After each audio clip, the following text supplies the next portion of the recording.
And welcome into the locker room with Gerhard Mathangani. I'm Chase Robinson.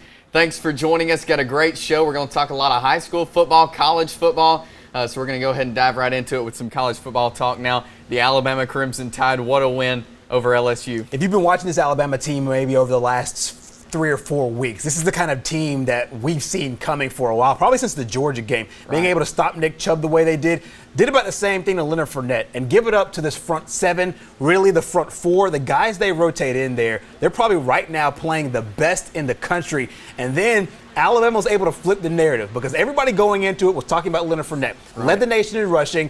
But the performance that Derrick Henry had, 210 yards, got a great day also out of Kenyon Drake. Alabama looked really good and really scary on Saturday. Could Derrick Henry be heading to New York after last week's performance? I honestly think that he punched his ticket to New York, but we all thought that Leonard Fournette had already punched his ticket to win the championship or win that Heisman Trophy going into the game, and he might have lost it actually on Saturday. So unless there's a huge fall off, I think Derrick Henry did a lot to put himself in the position of the favorite to win the Heisman Trophy after Saturday's game. Next week, Alabama heads to Mississippi State in what's going to be another huge game for the Tide. A lot of people are saying this could be much more of a better game than this past week. Yeah, and it kind of flips from last year's narrative because last year's narrative was Mississippi State was the number one team in the country. Right. They had all the momentum. They had all the positive stuff going on. You know, Alabama came into that game as the underdog, and it was a weird thing to see them as the dog. And I think this year it's a little bit different, but you're right. I think that Mississippi State in this game comes with a little bit more of an edge to them because they play this game at home. And for Alabama, this is now the third out of 4 weeks trying to get up for a game. Right. And everybody in college sports will let you know because it's hard to get 18, 19, 20-year-olds up consistently week after week after week. This is the reason why we see so many upsets in games that we shouldn't see upsets like TCU and Oklahoma last week, Oklahoma State. I think that what Alabama has done up until this point will be enough. If they can get themselves from an energy level up there, I think will be the question. All right, and here's what Nick Saban had to say this week as they prepare for Mississippi State. You know, anytime you have an emotional win, you got to get your team to respond the right way and make sure that they're focused on what they need to do to play just as well the next week or better against a very good Mississippi State team that's, you know, ranked and is a very good team. And the Tide take on Mississippi State 2:30 this Saturday over on CBS. Now the Auburn Tigers, we've been talking about rough week after rough week, but they put together something that got it done in Texas A&M this week. The first time we really saw the Auburn team look like everybody expected the Auburn team to look like at the beginning of the season. They were able to get things rolling on offense with Jeremy Johnson, the guy that they thought was going to be the man heading into the season. And then they were able to get the ground game going with Javon Robinson over 150 yards. They got some guys making plays on the perimeter like Rock Thomas and also as well as Ricardo Lewis. I think that in a weird way, Auburn probably needed at this point of the season to go on the road, maybe just get away from Auburn and just be able to focus on themselves and play the kind of football they're capable of playing. Because they had every reason just to throw in the towel and just let these last 4 or 5 games just play themselves out, and then they live with the results. But there is a resolve in this team, and I think people that have been watching Auburn have noticed that, hey, there is something about this football team that they can still put together another good game. That's what they did in College Station. This week, a big rivalry against Georgia. Georgia, they're at a must-win situation. Mark Richt is in a must-win situation. Auburn, they're on a roll. This could be a really good game. The Deep South's oldest rivalry has always had these interesting angles to them. They've always had these interesting bounces to them. And you look at games like the Miracle at Jordan-Hare and all this kind of stuff. I think one of the most telling things is this game is at the 11 o'clock game on CBS. When has Auburn and Georgia, the last time Auburn and Georgia got this treatment on TV? I'm not saying it's not granted because it is. But I just think that Auburn's right now playing with a certain focus, but there's a lot to play for Georgia. Not necessarily when it comes to winning the East because that's already sewed up, but it is as far as keeping everything as status quo because it looks like Mark Richt is coaching for his job. All right, and here's what Coach Gus Malzahn had to say this week as they prepare for Georgia. playing a very talented team in all three phases this Saturday defensively. Top 15 in the country. They defended us probably better than anybody did all last year. I think they held us to 7 points, and statistically speaking, did a good job against us also. Offensively, they're the #2 rushing team in our conference. They run the football. That's what they do. That's going to be a big key to the game, us stopping the run.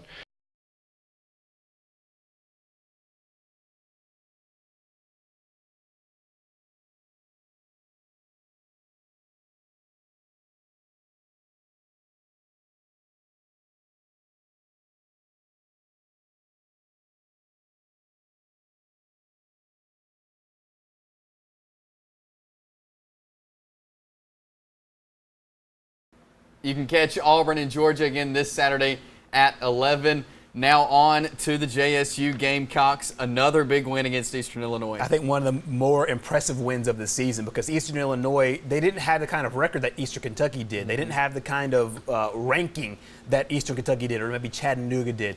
But this was a tough game, a tough challenge, because this first time all season long, JSU got on a plane, flew up a very far way to a condition in a state that has windy conditions, and they were able to win a game. And not just win a game, they completely dominated this game, defensively and offensively. And right now their defense right now is playing just lights out football. This game was 3-3 at halftime. Right. Coach Gross said that it was good that they had a close game, but what they were able to do after that was get themselves in position to make plays in the second half. And that's exactly what they're going to need as the playoffs come along in the next 3 weeks. That strong finish, I believe, is really going to help them, For like sure. you said, for the rest of the playoffs. Let's hear what Coach John Gross had to say. We got a work cut out for us, got to have a good week of preparation and play well. They got one of the best offensive threats that we've played this year, if not the best one. They got receivers really, really good. So we got to do a great job, defensively containing him, and we just got to go out and play well. And again, JSU takes on Southeast Missouri this Saturday.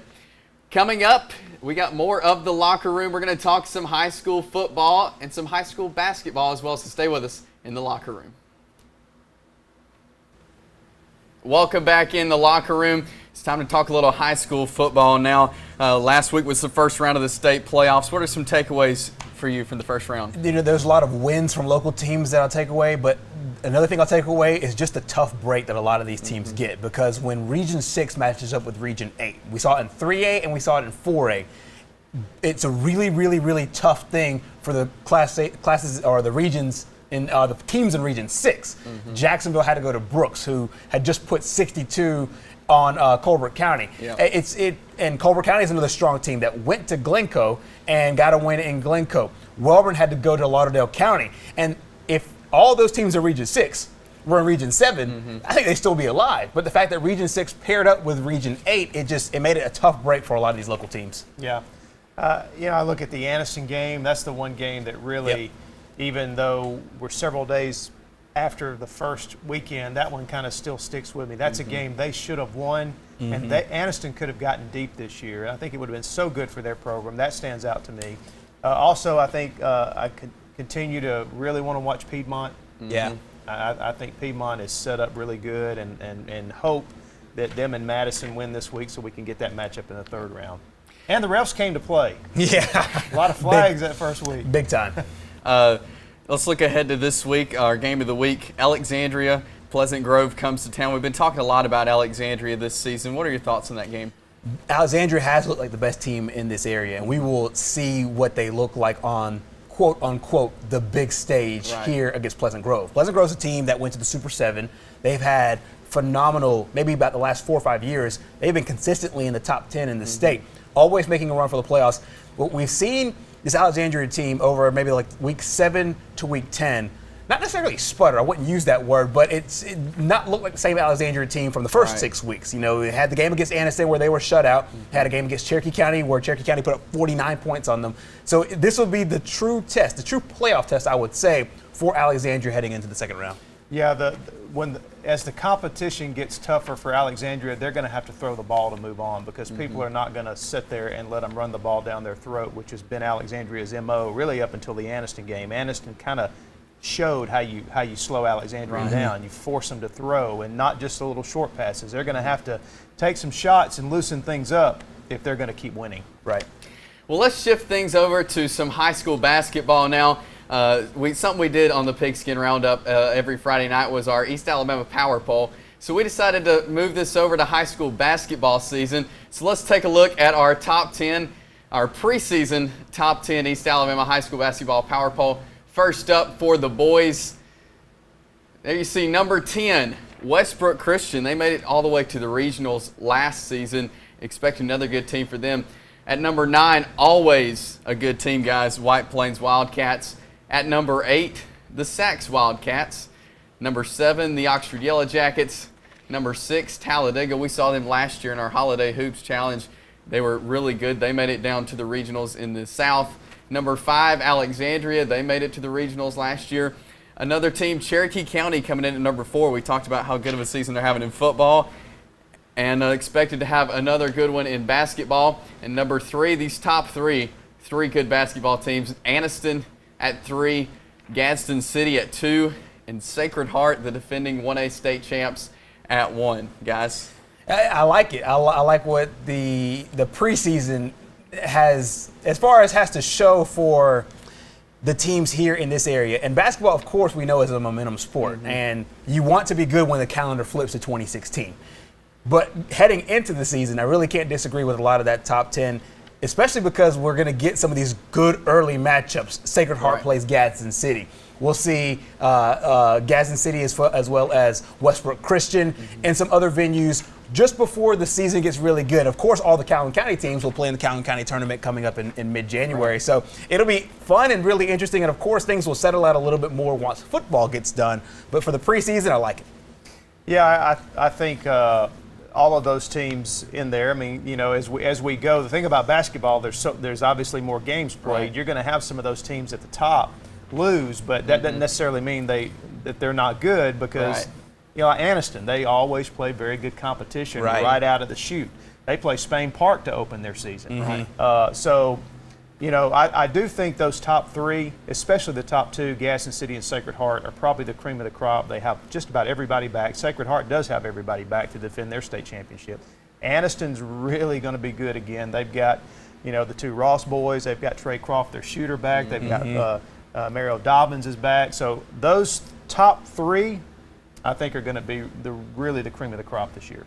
And now let's take a look at our girls' top 10 of the preseason. There you see Piedmont at number 10, the Valley Cubs of Alexandria number 9, White Plains at 8, Sacs 7, Jacksonville, who always puts together a good girls team, there at number 6, the Oxford Yellow Jackets at 5, Glencoe at 4. I saw them play for a region championship last year, lost to Plainview by 4. They're a really good girls team and have a lot coming back. And again, these top three outstanding girls basketball teams in Gadsden City, Spring Garden, and Anniston. Just like the boys, I think the girls follow suit, just like what Mickey was talking about with the boys teams. Anniston and Spring Garden are 2 teams that not only got to Birmingham last year, but they expect it every single year. They expect to be in the Final Four and the cream of the crop. And Spring Garden won a game in Birmingham last year, went to the state championship game, and unfortunately lost. Anniston has been there time after time after time. It's almost harder to pick times where they do not go and where they don't win a Calhoun County championship and they do not win at least one game in Birmingham. So it'll be interesting to see how they do. One of the teams I'll be looking out for, though, is Gadsden City. They've been quietly putting together a phenomenal run over maybe like the last 4 or 5 years. They're a staple in the Northeast Regional, and we'll see if Jeremy Brooks can get that team over the hump. It's a lot of tough competition, especially out of Birmingham. See if they can get over the hump, win in Jacksonville, and head to Birmingham. Yeah, I think Anniston's at the top of that list for a reason. They've got everybody back. Eddie Bullock's got it rolling there in the girls basketball program. They're going to be very fun to watch this year. All right, we'll be looking forward to seeing how that shakes up over in our East Alabama High School Basketball Power Poll, and we'll do that every week as we count down the top 10 in both girls and boys basketball. We're going to grab another timeout, and when we come back, it's the Locker Room Roundtable and the Pick 6. So stay with us in the locker room.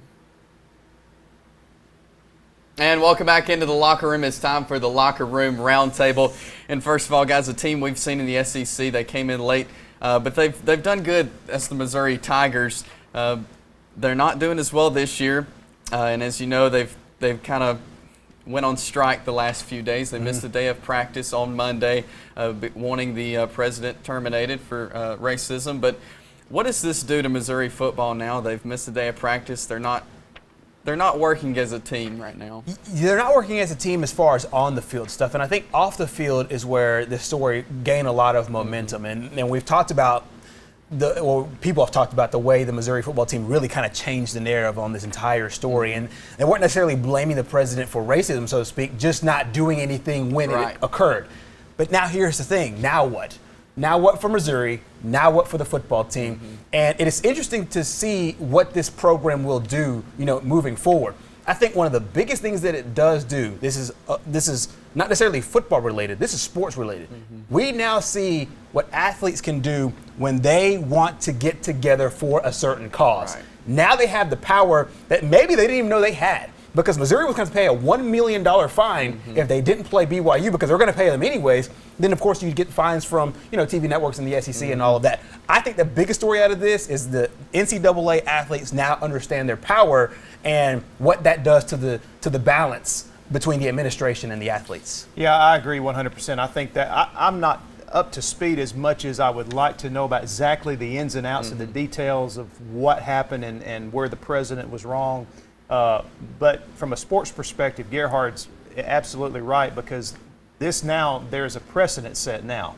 And if there's a situation on another campus and the football team doesn't like it, or a certain segment of the team doesn't like it, what do? I'm old school. I came from the day where the coach would have put us in the locker room, closed the door, and said, "Listen, guys, we're going to play football, and we're going to let the people in charge handle that." Right.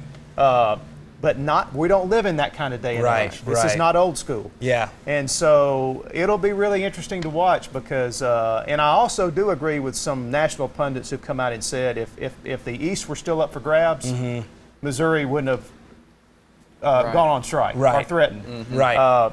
But obviously there's some issues there. All of those need to be addressed. But do they need to be addressed in this way? We'll see if this is an isolated incident or if there's situations like this coming down the road, which you have to believe there will be. Exactly. And I think it's going to be a time where we're going to find out who stands on the right side of history, so to speak. And we saw Gary Pinkel. One of the more interesting things that I saw about Gary Pinkel was that he stood behind his team when about 30 players, it wasn't necessarily everybody, it was about 30 players that were behind this movement. And then it kind of grew and mushroomed into this big ball that it is now.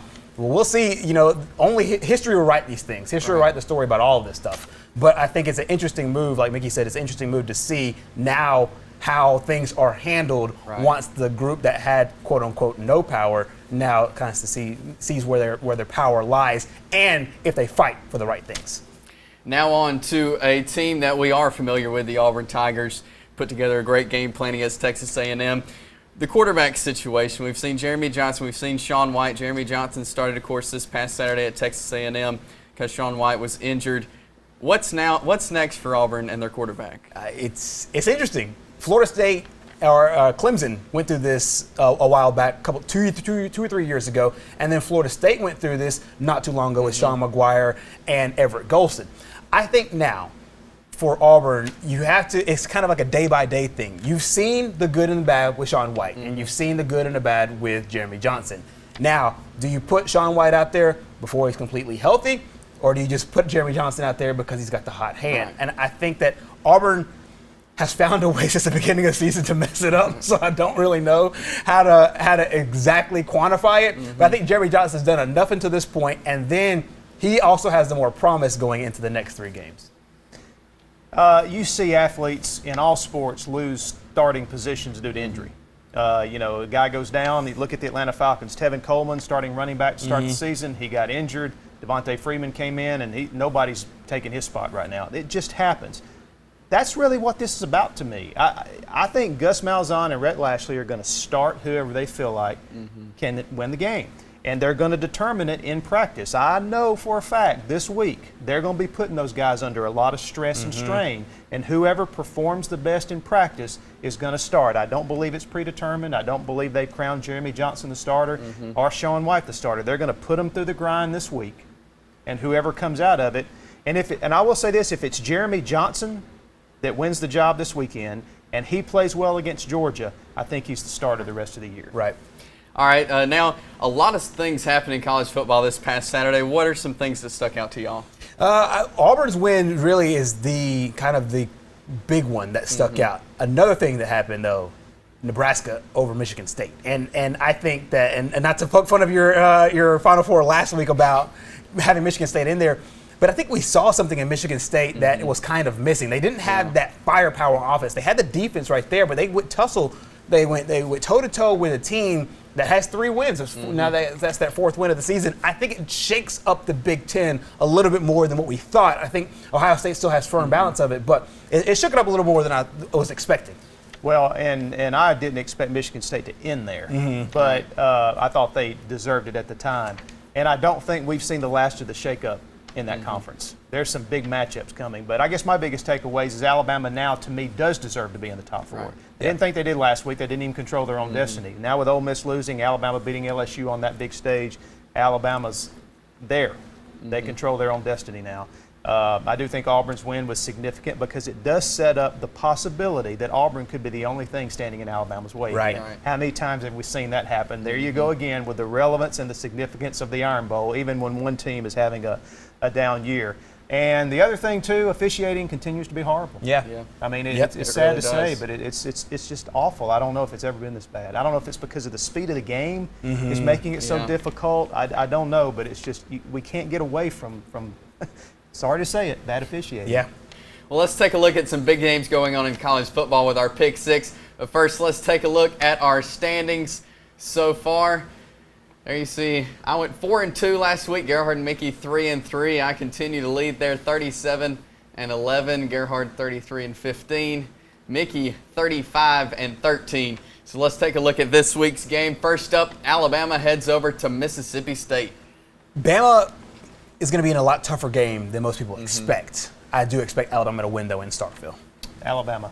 I'm going Alabama as well, but I think toughest game for them so far. Next up, Auburn and Georgia. Another tough game, and I think that this one, due to the fact that it's at Jordan-Hare, I think that Auburn does enough to beat Georgia, and I think the wheels are almost starting to fall off Georgia, and if this isn't the game that does it, it'll be close. It'll be really close. Yeah, I may be wrong here, but I just don't see how Georgia can score enough points to beat anybody. That's pretty good, and Auburn's playing pretty decent right now. So, and they are at home, so I'm going, which normally means Georgia wins, but I'm going Auburn. Yeah. I'm going Georgia in this one. I think Mark Richt's going to really get them ready. He's trying to save his job. But Auburn has improved a lot. We saw a different Auburn team this past weekend. I think it's going to be a great game. But I'm going to go Georgia in this one. Next up, JSU and Southeast Missouri. The East teams that I was worried about, Eastern Kentucky, Eastern Illinois, they won both those games easily. Southeast Missouri, no question. JSU all over them. JSU should come home and I think play much better on offense. They were very lethargic in Illinois, but you know that understandable. Who wants to go to Illinois and play football? But so I'm going JSU. I'm going JSU as well. Next up, another one in the SEC, Florida and South Carolina. Florida was in a dogfight last week against Vanderbilt. They squeaked by that game, and I think that they have found something. They won the East. There's something conjuring over there in Gainesville. I like the Gators. Going with Florida as well, even though South Carolina showed a lot of will to win since Spurrier stepped down. You got to hand it to those players. I'm going Florida in this one as well. Next up, a big one, Arkansas. They had a great game last weekend. They go to Death Valley and LSU this week. It's an interesting game because you had an emotional win last week, but I think that LSU bounces back because they understand if they get some help from Auburn to beat Alabama, then they're still in that hunt. And this is only that first loss of the year. I think that a very, very motivated LSU team will win that game. This is a tough game for me because I was really impressed with Arkansas's execution. But I'm going to go LSU for two reasons. One, they have to win this game because Auburn has Alabama at home, and LSU still has a chance. Right. But they're going to be very desperate, and it's typical Arkansas to play great one week and not play great the next. But even though they normally play LSU tough, I'm going LSU. You know, I picked Arkansas last week. They won. I'm going for the upset again. I'm picking Arkansas. We may catch up to it again. we need these games. And if he gets both those right, we're done. Next up is our Pigskin Roundup Game of the Week, Pleasant Grove at Alexandria. In Death Valley, I like the Alexandria Valley Cubs. And to a lot of people, in a lot of respects, this will be an upset win just because of the team they're playing. But I like them at home. I think they'll put it all together and beat a very good team at home. I think a home field in this one's big. If this were the other way, it might go the other way, but I'm going Alexandria. I'm going Alexandria as well, and you can see all those games coming up this Friday night on the Pigskin Roundup at 10:30. Thanks so much for joining us on this week's edition of The Locker Room. We'll see you next week.